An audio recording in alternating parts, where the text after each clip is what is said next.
Let me start with something that almost everyone has experienced at some point. You decide you want to feel better, more energy, better sleep, fewer cravings, just a more stable day overall. So you walk to a store or start scrolling online or hear it from a friend, and suddenly you hit a row of bottles that can heal everything, apparently. Vitamins, green powders, turmeric, magnesium, biotin, creatine, things for everything. And at some point, it stops feeling like help and starts feeling like you're missing something if you're not taking all of it. That's where people get stuck, not because they don't care, but because the signal gets buried under too much noise. So let's simplify this in a simple way that actually makes sense. Your body runs on a foundation first, and then there are extras that can support specific situations. Vitamins are part of the foundation, but you also need your protein, carbs, fats, fluids. Your body needs vitamins in small amounts, but they are involved in almost everything: energy, mood, immune system, blood, brain, skin, bones. These are not optional systems, they're happening every second. And when vitamins are low, the body doesn't always give you a clear label. It just feels off, tired, foggy, slower, more reactive. Let's walk through the main ones, but in a way that connects to real life instead of memorization. I'm not going to go into the exact science because we'll be here all day. Vitamin A is one vitamin your body uses for vision, but also it protects your skin and your immune system. If it's low, people may notice dry skin or getting sick more often. You'll find it in foods that are usually visually vibrant, like carrots, sweet potatoes, spinach, kale, and also eggs. It's almost like nature hides it in foods that actually stand out. Vitamin C is more about repair than people realize. It helps you heal, supports your immune system, and helps absorb iron. If someone bruises easily, gets frequent colds, or heals slowly, this might be a part of the picture. You'll find it in oranges, strawberries, kiwi, bell peppers, broccoli. Foods that taste fresh usually carry vitamin C, at least fresh for me. Vitamin D is different.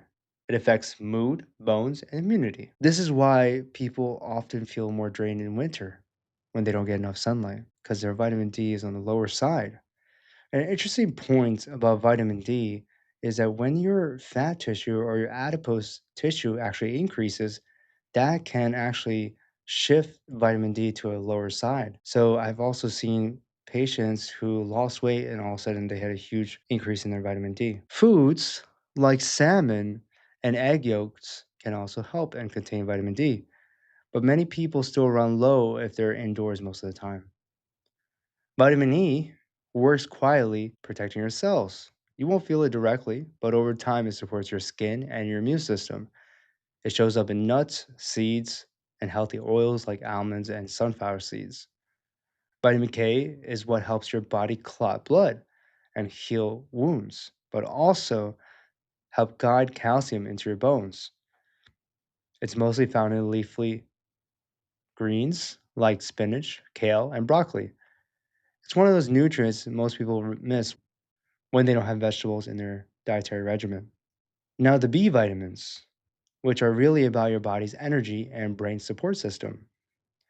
Vitamin B1 helps turn carbs into usable energy. Without it, you can eat and still feel tired. It's usually in whole grains, beans, nuts, and pork. Supports energy production and skin and eye health. It's in dairy, eggs, and greens. Vitamin B3 helps your metabolism and your nervous system. It's in chicken, fish, beef, and peanuts. Vitamin B5 is involved in energy and hormone production, is found in eggs, potatoes, oats. Vitamin B6 helps with mood and brain chemistry. If it's low, people may feel more irritable or mentally drained. It's in chicken, bananas, potatoes, and chickpeas. Vitamin B7, biotin, helps your body process nutrients. Is often marketed for hair, nails, but true deficiency is uncommon. It's in eggs, nuts, and seeds. Vitamin B9, folate, supports new cell growth. It's found in greens, beans, and lentils. Vitamin B12 supports nerves and blood. And when it's low, people can feel fatigued, foggy, sometimes even tingly. It's mainly in animal foods, so intake needs attention if those are limited. So that's why a lot of vegans or vegetarians need to supplement with vitamin B12 to make sure they have the support for their nerves and blood system. Now, once that foundation is understood, we can talk about the extras people ask about all the time. Turmeric is often used for inflammation. It's not something you take and suddenly feel great the next day. It's often paired with black pepper because your body doesn't absorb it well on its own.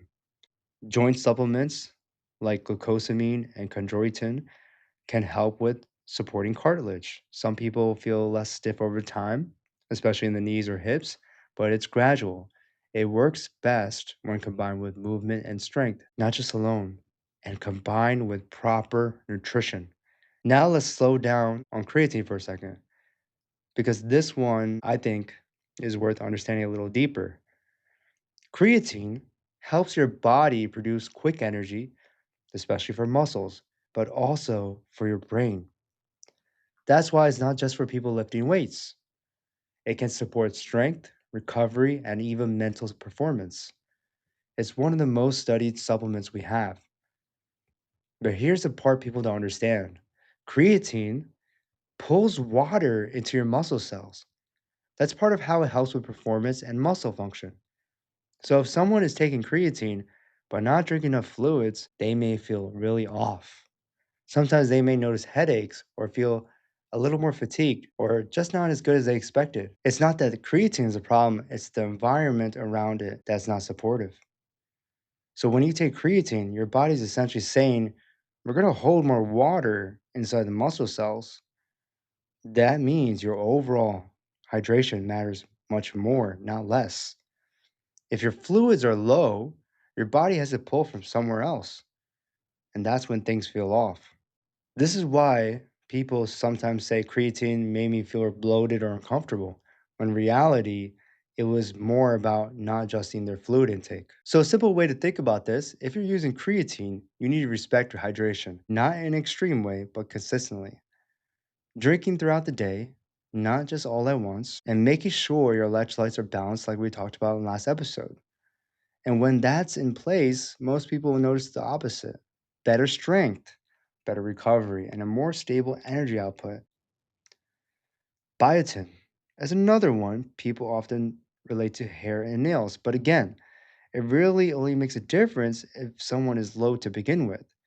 If protein intake is low or overall nutrition is low, they usually the deeper issue. Adding more biotin on top of that doesn't always fix that. That's why some people will say, "Oh, my hair is falling out," when they're taking Zepbound or Manjaro or Zepic or Wegovy or one of the GLP medications.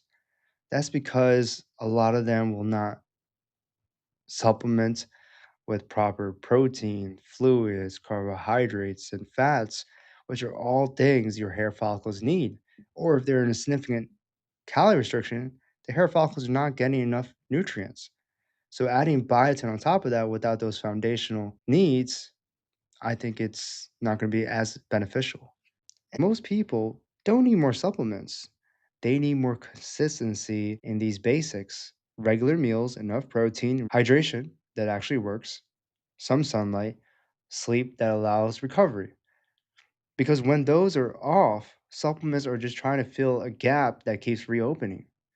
You got to think of it this way: back in the day, nobody had any of these supplements. They're doing fine. We added all these supplements to help support what we're missing today, so we can naturally get it from our foods. But if you don't have the source, or you want something quick and something more supportive on what you're already doing, that is what we need to think about the most.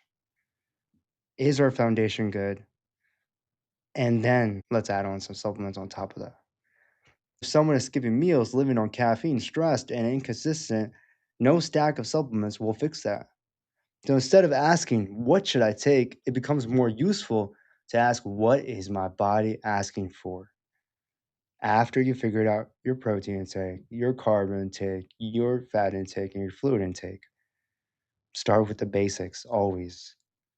More structure, more consistency, more balance. Because when those things start to come together, something changes. And in the next episode, we're going to talk about something that sounds logical on the surface, but often creates more problems underneath. Eating less, cutting more, trying harder, and why that approach can actually push the body further away from balance instead of bringing it back. I'll see you in the next episode.